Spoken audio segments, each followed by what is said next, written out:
शुरू करते हैं अल्लाह के बाबरकत नाम से जो बड़ा मेहरबान और नहायत रहम वाला है। तमाम तारीफ़ें मेरे अल्लाह रब्बुल इज़्ज़त के लिए हैं।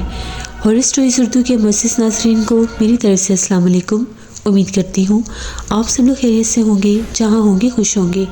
आज आप लोगों के लिए बहुत हॉरर स्टोरीज़ लाई हूँ जिन्हें आप लोग बहुत पसंद करेंगे। आज की पहली खौफनाक कहानी अदनान शेयर कर रहे हैं। अदनान कहते हैं, मैं भावलपुर से आगे एक गांव का रहने वाला हूं।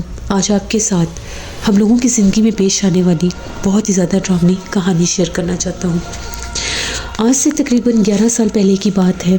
मेरे ननिहाल की तरफ से मेरी अम्मी को उनकी ज़मीन का कुछ हिस्सा मिला। अब वो जो ज़मीन का हिस्सा था, जैसे बाकायदा खेत खलिहान ऐसी जगह थी, तो अम्मी और अब्बू ने ये डिसाइड किया कि वो जगह जो है उसके पास जैसे थोड़ा सा शहर भी लगता है। पहले हम लोग एक और गांव में रहते थे, क्यों ना हम लोग वहाँ पर अपना घर बनाते हैं। अब हिस्सा उनके नाम हो चुका था। अम्मी और अब्बू ने जाकर वहाँ पर घर की तामीर शुरू करवा दी। अब हम लोगों के घर के आसपास चारों तरफ खेत ही खेत थे। सिर्फ हम लोगों के घर के आगे से एक पक्की सड़क गुजरा करती थी, जो आगे जाकर काफ़ी आगे जाकर एक गवर्नमेंट स्कूल को लगती थी। उसके बाद गांव की उस इलाके की जितनी भी आबादी थी वो हम लोगों के घर के सामने वाला हिस्सा बनता था। थोड़ा दूर था वो, जो आगे गलियों में घर होते थे, लेकिन हम लोगों के घर की चारों साइडें जो थी वो बिल्कुल वीरान और सुनसान थी। हम लोग उस घर में शिफ्ट हो गए। अभी उस घर में काफ़ी तामीर का काम रहता था, यानी अभी वहाँ पर सफ़ेदियाँ भी नहीं हुई थी, पेंट्स नहीं हुए थे। अभी खिड़कियों को और रोशनदानों को शीशे भी नहीं लगे थे, सिर्फ उस घर के भी दरवाजे ही लगे थे। ड्राइंग रूम को भी अभी दरवाज़ा लगना था। हम लोग बहुत एक्साइटेड थे। हम लोगों का ये प्लान था कि आहिस्ता आहिस्ता इस घर में रहकर बाकी का घर हम लोग तामीर करवा लेंगे। मेरी बड़ी बहन का नाम रिफ़त था। अम्मी, मेरी बड़ी बहन रिफ़त और मेरी 2 छोटी बहनें, वो लोग एक कमरे में सोए हुए थे। हम सब अब्बू के साथ दूसरे कमरे में सोए हुए थे।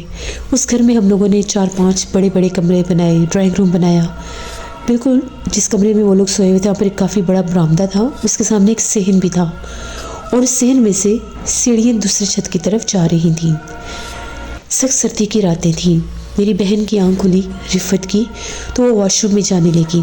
तो जैसे वो कहती है, मैं उठी, अभी मैं कमरे से बाहर नहीं निकली थी, एकदम से जैसे हवा चल रही थी तो खिड़की के आगे एक पर्दा लगाया हुआ था। वो पर्दा एक साइड से हटा हुआ था, शायद वहाँ से नीचे उतर गया होगा। तो कहती है, मैं क्या देखती हूँ कि बरामदे की जलती हुई लाइट की रोशनी में सीढ़ियों से मैंने एक मर्द को उतरते देखा। वो हम लोगों के घर में नीचे उतर रहा था। उसने शलवार कमीज़ पहना हुआ था, बिल्कुल खाकी से रंग का, काफ़ी कदावर था, रंग बहुत स्याह था। सीढ़ियों से उतरकर वो हम लोगों के सहन के दरमियान में खड़ा हो गया। चारों तरफ उसने घर को देखा और फिर चुपचाप सीढ़ियों से ऊपर चला गया। जैसे ही मैंने ये मंजर देखा, मैं बहुत डर गई। मैंने अम्मी को जगाया, हम लोगों के घर में कोई चोर है।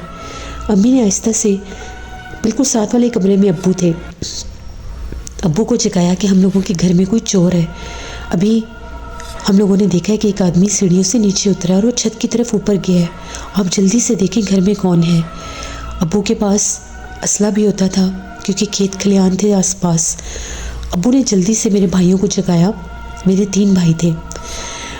अब हम सबको जगाया और हम लोग भागते हुए छत के ऊपर गए। हम लोगों ने टॉर्च ली, पूरा छत छान मारा, छत की चारों साइडें छान मारी। कहीं कोई भी नहीं था, किसी का नामो निशान भी नहीं था। जब हम लोग भागकर छत के ऊपर गए तो हमने दीवार के ऊपर एक बहुत बड़े परिंदे को बैठा देखा, जैसे कोई गिद्ध होता है। रात के वक्त एक बहुत बड़ा गिद्ध हम लोगों की छत के ऊपर बैठा था। जब अब्बू और हम लोग सब भागते हुए ऊपर आए तो वो उड़ गया, लेकिन कोई आदमी वहाँ पर नहीं था। अब हम लोगों के घर में ये मामलात शुरू हो गए। हम लोगों के घर में बहुत परेशानियाँ आने लग गई, झगड़ा रहने लग गया। हम लोग आपस में ही लड़ते झगड़ते थे। इसी दौरान अक्सर हम लोगों को रात को महसूस होता था कि सीढ़ियों से उतरकर कोई नीचे आता है, और एक मखसूस से परिंदे की आवाज़ छत के ऊपर रात भर गूंजती थी। उस मर्द को एक बार मेरी अम्मी ने भी देखा।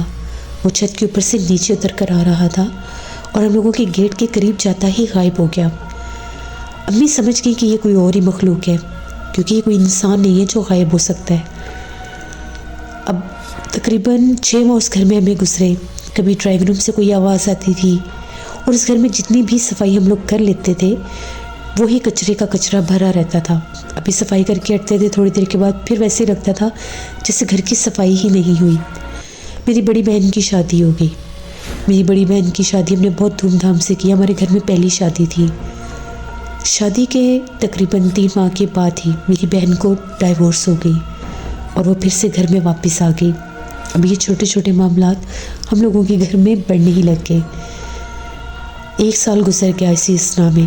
1 साल के बाद हम लोगों के घर में बहुत ज़्यादा माली नुकसान होने लग गया। हम कोई भी नया काम शुरू करते थे, कोई भी अगर हम लोग अभी सोचते थे कि हम लोगों ने कोई नया काम करना है तो हम लोगों की सीढ़ियों में अजीबोगरीब परिंदों के पर उनकी कटी हुई गर्दनें मिलती थी। फिर जब हम लोगों ने कोशिश की कि हमारे बड़े भाई की शादी का वक्त हो गया, उनकी शादी जब करने के बारे में सोचा तो हम लोगों को उनके कमरे से कटी हुई छिपकलियाँ मिलती थी। उनकी गर्दनें कहीं और होती थी और उनके जिस्म कहीं और होते थे और वो इतनी गंदी और भयानक छिपकली होती थी कि हम लोग डर जाते थे कि उनको उठाकर बाहर भी कैसे फेंके। पूरे घर में बेतहाशा गंदी स्मेल का आना और भाई का कमरा छिपकलियों से भर जाता था। इतनी छिपकली उनके कमरे में होती थी कि हम लोग हैरान होते थे कि इतनी छिपकलियाँ यहाँ कहाँ से रही हैं। मार मार के भी थक जाते थे, इतनी बड़ी बड़ी छिपकलियाँ थी। यहाँ तक कि भाई ने डरना शुरू कर दिया। कहते थे जब मैं सोता हूँ तो मुझे ऐसा लगता है मेरे बेड पर गिर रही है, मैंने यहाँ पर नहीं सोना। वो कमरा हमने बंद कर दिया। अम्मी ने कहा कि भी भाई की शादी की बात मुलतवी कर देते हैं। जैसे हम लोगों ने भाई की शादी की बात मुलतवी की, छिपकलियाँ गायब हो गई। कहीं छिपकलियों का नामो निशान भी नहीं था। नहीं तो हर रोज़ 4 से 5 छिपकलियाँ मरी हुई मिलती थी और कमरे की दीवारों के ऊपर जगह जगह पर, नॉर्मल कमरों में जैसे छिपकलियाँ होती हैं वो काम नहीं था कि कभी कोई 1 नज़र आ जाए, 2 नज़र आ जाए, वहाँ पर भरी रहती थी। मेरे भाई बताते हैं कि एक दफ़ा की बात है, उनकी शादी मुलतवी हो गई। हम लोगों ने इरादा ही कैंसिल कर दिया कि हम लोग कुछ अरसे के बाद करेंगे। शाम का टाइम था। भाई कहते हैं कि मगरिब से थोड़ी देर पहले की बात है, बहुत सी गर्मी थी तो मेरे भाई जो है वो छत पर चले गए। उधर भी चारपाइयाँ रखी हुई थी। तो भाई कहते हैं मैं जाकर जैसे ही चारपाई पर बैठा, एकदम से मुझे लगा कि जिस तरह से पीछे की तरफ कोई आकर बैठा है, उन्हें ये लगा कि घर का ही कोई होगा। भाई हंसकर कोई बात करने लग गए। तो जैसे भाई कहते हैं मैं हंसा, मुझे जवाब में एक भयानक हंसी सुनाई दी मर्दाना आवाज़ में। भाई कहते हैं जब मैंने पीछे पलट कर देखा तो एक बहुत भयानक, बिल्कुल सर से गंजा, जिस्म से भी उसके कोई लिबास नहीं था, जिस्म के ऊपर बाल थे, एक आदमी चारपाई पर बैठा था। भाई के मुझे सिर्फ इतना निकला कि ये कौन है। कहकर वो जैसे पीछे हटे तो उसने भाई की तरफ देखा। वो एक बहुत भयानक मखलूक थी, जिन था, बहुत खौफनाक। वो गायब हो गया। भाई की बहुत ऊंची चीख निकली। भाई वहीं पर गिरे और बेहोश हो गए। उसके बाद मेरे भाई ने ये बात सबको बताई। वो बीमार रहने लगे।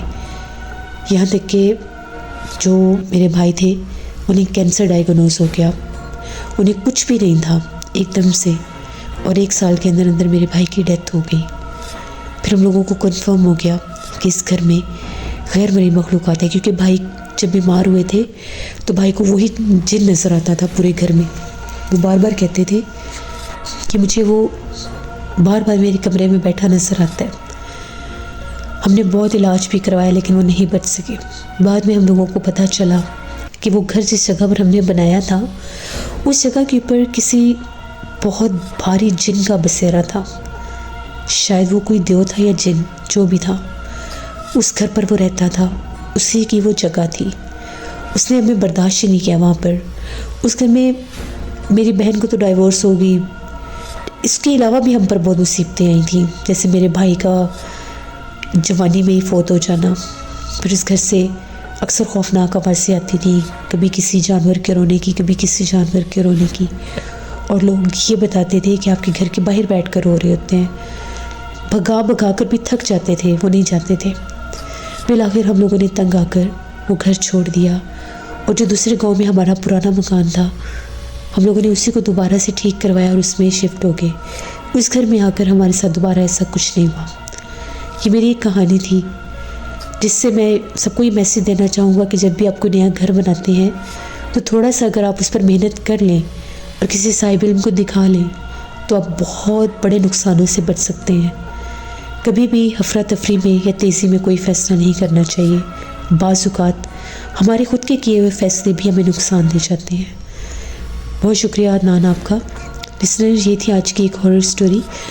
अपने लिए दुआ किया करें कि अल्लाह हमें हर मुसीबत और परेशानी से महफूज रखे। आमीन सुम्मा आमीन। अपना फ़ीडबैक मुझे ज़रूर दें, आप लोगों को कैसी लगी। आप लोग भी अपनी खौफनाक कहानियाँ शेयर कर सकते हैं डिस्क्रिप्शन बॉक्स में दिए गए ईमेल ID nashinbay57@gmail.com पर। इसके अलावा आप लोग मुझे कमेंट बॉक्स में भी स्टोरी शेयर कर सकते हैं। इंशाल्लाह कल आप लोगों के साथ फिर मुलाकात होगी किसी नई खौफनाक कहानी में। जहाँ रहें खुश रहें। Thank you for listening my stories. Stay blessed. अल्लाह निगहबान।